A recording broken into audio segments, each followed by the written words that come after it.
Hello मेरे प्यारे साथियों, स्वागत है आपका इस प्यारे से प्लेटफॉर्म विद्यार्पा क्लास 10th पे। जहां आज की क्लास होने वाली है हिस्ट्री की, जिसमें हम क्लास 10th हिस्ट्री चैप्टर 1 यानी यूरोप में राष्ट्रवाद का उदय के 50 मोस्ट इंपॉर्टेंट ऑब्जेक्टिव क्वेश्चन करने वाले हैं, जो आने वाले एग्जाम बिहार बोर्ड एग्जाम 2027 के लिए बहुत ही महत्वपूर्ण है। तो चलिए आज की क्लास को बिना विलम्ब के शुरू करते हैं। और इसमें जिसका आंसर आपको पहले से पता हो उसका आंसर जो है साथ साथ देते हुए चलिएगा और लास्ट में आंसर अपना कमेंट में लिख के जाइएगा। पहला क्वेश्चन है कि फ्रांसीसी क्रांति कब हुई थी। तो फ्रांसीसी क्रांति 1789 ईस्वी में हुई थी, यानी ऑप्शन बी इनका जो है सही जवाब हो जाएगा। और जो अगला प्रश्न है कि नेपोलियन कोड किस वर्ष लागू हुआ।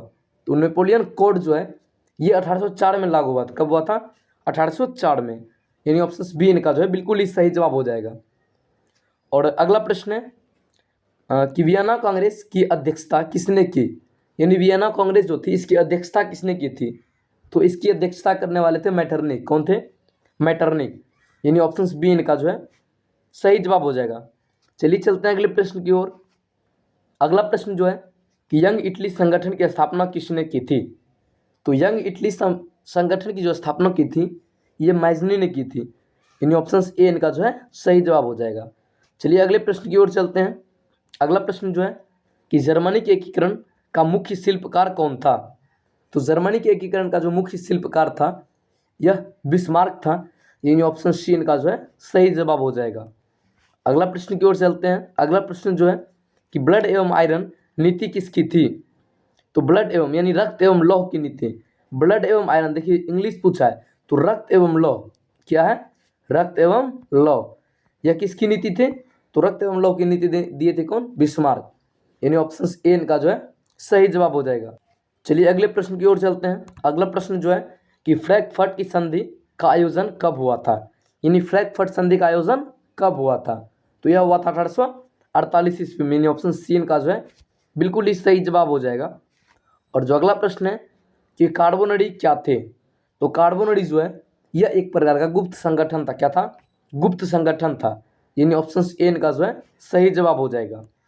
और जो अगला प्रश्न है कि ग्रीस ने स्वतंत्रता कब प्राप्त की। तो ग्रीस ने जो स्वतंत्रता प्राप्त की थी यह 1832 ईस्वी को प्राप्त की थी, यानी ऑप्शन बी इनका जो है बिल्कुल ही सही जवाब हो जाएगा। चलिए अगले प्रश्न की ओर चलते हैं। अगला प्रश्न जो है कि जर्मन साम्राज्य की घोषणा कब हुई। तो जर्मन साम्राज्य की घोषणा जो है 1871 में हुई थी, यानी ऑप्शन सी इनका जो है बिल्कुल ही सही जवाब हो जाएगा। चलिए अगले प्रश्न की ओर चलते हैं। अगला प्रश्न जो है कि इटली के एकीकरण में किस राज्य की प्रमुख भूमिका थी। तो इटली के एकीकरण में जो है सार्डिनिया और पिडमोंट की भूमिका प्रमुख थी, यानी ऑप्शन सी इनका जो है सही जवाब हो जाएगा। और जो अगला प्रश्न है कि उदारवाद का संबंध किससे है। तो उदारवाद का जो संबंध है ये स्वतंत्रता से है, यानी ऑप्शन ए इनका जो है सही जवाब हो जाएगा। और जो अगला प्रश्न है कि राष्ट्रवाद शब्द का संबंध किससे है। तो राष्ट्रवाद शब्द का जो संबंध है ये राष्ट्र और राज्य से है, यानी ऑप्शन बी इनका जो है बिल्कुल ही सही जवाब हो जाएगा। चलिए अगले प्रश्न की ओर चलते हैं। अगला प्रश्न जो है कि जर्मनी का चांसलर कौन था। तो जर्मनी का चांसलर कौन था? बिस्मार्क, यानी ऑप्शन ए इनका जो है सही जवाब हो जाएगा। चलिए अगले प्रश्न की ओर चलते हैं। अगला प्रश्न है कि जोलबेरिन क्या थी। तो जोलबेरिन क्या थी? यह एक प्रकार का व्यापारिक संघ थी। क्या थी? व्यापारिक संघ, यानी ऑप्शन ए इनका जो है सही जवाब हो जाएगा। अगला प्रश्न है कि 1830 की जुलाई क्रांति कहाँ हुई, यानी 1830 की जो जुलाई क्रांति थी ये कहाँ हुई थी। तो इनका जो है ये क्रांति जो हुई थी ये फ्रांस में हुई थी, यानी ऑप्शन बी इनका जो है सही जवाब हो जाएगा। चलिए अगले प्रश्न की ओर चलते हैं। अगला प्रश्न जो है कि हंगरी के राष्ट्रवादी नेता कौन थे। तो हंगरी के राष्ट्रवादी नेता कोसुद थे। कौन थे? कोसुद, यानी ऑप्शन ए जो है इनका बिल्कुल ही सही जवाब हो जाएगा। अगला प्रश्न है कि इटली का एकीकरण कब पूरा हुआ। तो इटली का जो एकीकरण है ये 1871 में पूरा हुआ था, यानी ऑप्शन सी इनका जो है सही जवाब हो जाएगा। और अगला प्रश्न है कि रोमांटिसिज्म आंदोलन किससे जुड़ा था, यानी रोमांटिसिज्म आंदोलन किससे जुड़ा हुआ था। तो ये जो जुड़ा हुआ था ये राष्ट्रवाद से जुड़ा था, यानी ऑप्शन सी इनका जो है बिल्कुल ही सही जवाब हो जाएगा। और अगला प्रश्न जो है कि वियना कांग्रेस का मुख्य उद्देश्य क्या था, यानी वियना कांग्रेस जो था इसका मुख्य उद्देश्य क्या था। तो इनका मुख्य उद्देश्य था राजतंत्र की पुनर्स्थापना, यानी क्या थी? राजतंत्र की पुनर्स्थापना, यानी ऑप्शन सी इनका जो है सही जवाब हो जाएगा। चलिए अगले प्रश्न की ओर चलते हैं कि जर्मनी का एकीकरण किस वर्ष पूर्ण हुआ। तो जर्मनी का जो एकीकरण है यह 1871 में पूर्ण हुआ, यानी ऑप्शन सी इनका जो है सही जवाब हो जाएगा। दोस्तों अगर आपको वीडियो पसंद आ रही है तो वीडियो को एक लाइक करेंगे और चैनल पर नए हैं तो चैनल को भी सब्सक्राइब कर लेंगे ताकि हमारा इस तरह का वीडियो आप तक सबसे पहले पहुंचे। अगला प्रश्न है कि नेपोलियन किस देश का शासक था। तो नेपोलियन जो है यह फ्रांस का शासक था, यानी ऑप्शन बी इनका जो है बिल्कुल ही सही जवाब हो जाएगा। और अगला प्रश्न है कि 1848 की क्रांति का संबंध किससे था। तो 48 की क्रांति का संबंध जो है यह राष्ट्रवाद से था, यानी ऑप्शन ए इनका जो है बिल्कुल सही जवाब हो जाएगा। अगला प्रश्न जो है कि कंजर्वेटिव विचारधारा का संबंध किससे है। तो कंजर्वेटिव विचारधारा का संबंध जो है परंपरा से है, यानी ऑप्शन सी इनका जो है बिल्कुल सही जवाब हो जाएगा। चलिए अगले प्रश्न की ओर चलते हैं। अगला प्रश्न जो है कि इटली के प्रधानमंत्री कौन थे जिन्होंने एकीकरण में भूमिका निभाई, यानी वे कौन इटली के प्रधानमंत्री थे जिन्होंने एकीकरण में भूमिका निभाई थी। तो वो प्रधानमंत्री थे काबुड़। कौन थे? काबुड़, यानी ऑप्शन बी इनका जो है सही जवाब हो जाएगा। अगला प्रश्न है कि नेपोलियन कोड का दूसरा नाम क्या है। ये नेपोलियन कोड इसका दूसरा नाम क्या है। तो नेपोलियन कोड का दूसरा नाम सिविल कोड भी है। क्या है? सिविल कोड, यानी ऑप्शन ए जो है इनका सही जवाब हो जाएगा। अगला प्रश्न है कि वियना कांग्रेस कब हुई थी। तो वियना कांग्रेस कब हुई थी? 1815 ईस्वी में, यानी ऑप्शन ए जो इनका सही जवाब हो जाएगा। और अगला प्रश्न जो है कि यंग यूरोप संगठन किसने बनाया। तो यंग यूरोप संगठन जो है यह मैजनी साहब ने बनाया था, यानी ऑप्शन ए जो इनका बिल्कुल सही जवाब हो जाएगा। और अगला प्रश्न जो है कि गैरीबाल्डी किस देश से संबंधित थे। तो गैरीबाल्डी ये जो है ये इटली से संबंधित है। किससे? इटली से, यानी ऑप्शन सी इनका जो है बिल्कुल ही सही जवाब हो जाएगा। और अगला प्रश्न जो है कि जर्मनी के एकीकरण में कितने युद्ध हुए। तो जर्मनी के एकीकरण में कितने युद्ध हुए थे। तो ये युद्ध हुए थे 3। कितने? 3 युद्ध हुए थे, यानी ऑप्शन सी इनका जो है सही जवाब हो जाएगा।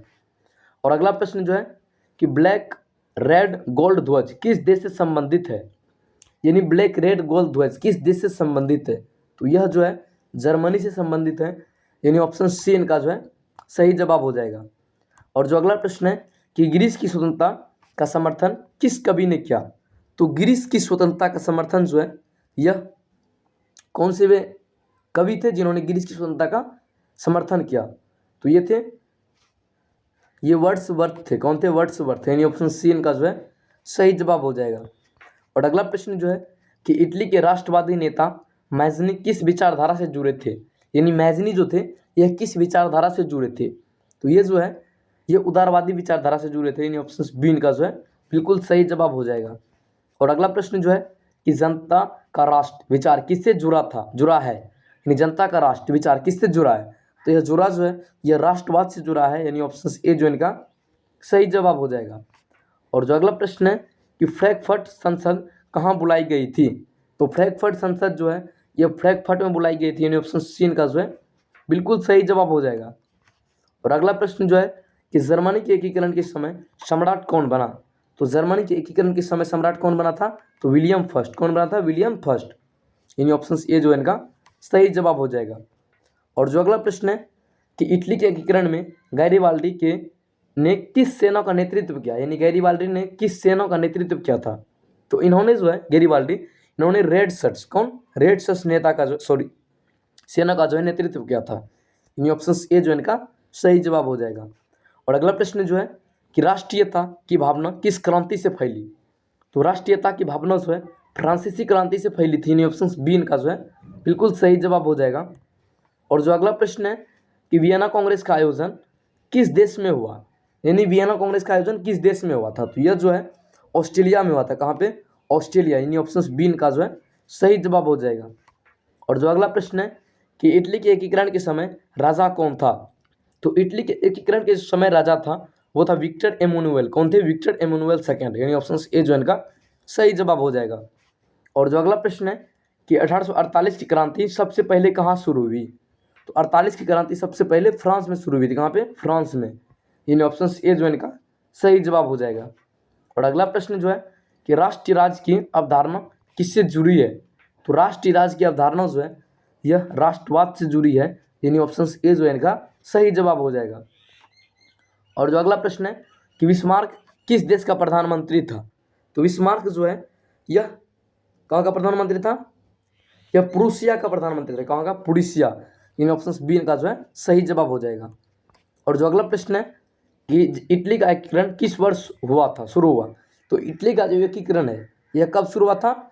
1859 ईस्वी में। यानी ऑप्शन बी का जो है सही जवाब हो जाएगा।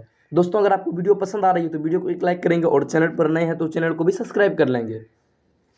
और अगला प्रश्न जो है कि मैटरनिक युग किससे संबंधित है? तो मैटरनिक युग जो है ये कंजर्वेटिव व्यवस्था से संबंधित है। यानी ऑप्शन सी का जो है बिल्कुल सही जवाब हो जाएगा।